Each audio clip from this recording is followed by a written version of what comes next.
वज़ीर आज़म शहबाज शरीफ ने कहा कि करप्ट अफसरों को हटाए तो मुल्क भर से सिफारिशों के फ़ोन आए। मुश्किल हालात में हुकूमत संभाली। 2023 में अक्सरियत का ख्याल था कि मुल्क दिवालिया हो जाएगा। IMF के साथ मामला तय पाए। हम डिफ़ॉल्ट से बच गए। भारत ने पाकिस्तान पर हमला किया, हमने अपने मुल्क का दिफा किया जो हमारा फ़र्ज था। पाकिस्तान ने दुश्मन के 6 तैयारे गिराए। 10 मई को हमने भारत को भरपूर जवाब दिया। पाकिस्तान का एटमी प्रोग्राम दिफा के लिए है।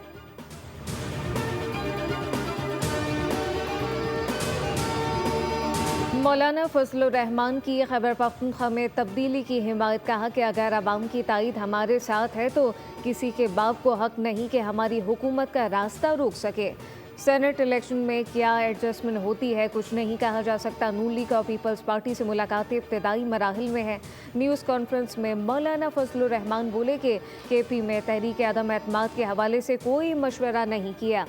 ख्वाहिश है कि KP में तब्दीली आए लेकिन PTI अक्सरियत में है।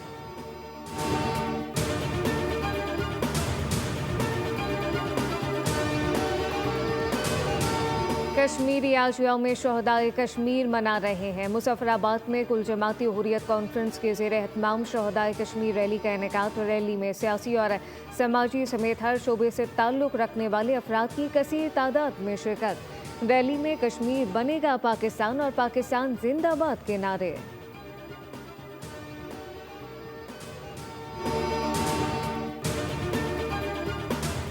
दरियाओं में पानी की सतह बुलंद। सक्खर और कुटु बैराज पर निचले दर्जे का सैलाब।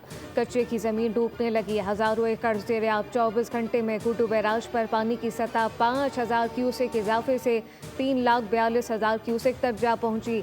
सक्खर बैराज पर पानी की सतह में 51,000 क्यूसेक का नुमाया इजाफा रिकॉर्ड किया गया।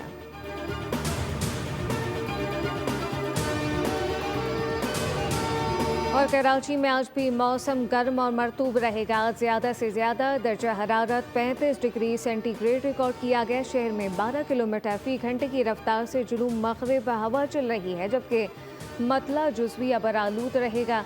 ताहम शाम बूंदाबांदी मुतवक्की है। 16 जुलाई से मानसून हवाओं का सिलसिला पूरे सिंध में बरसेगा।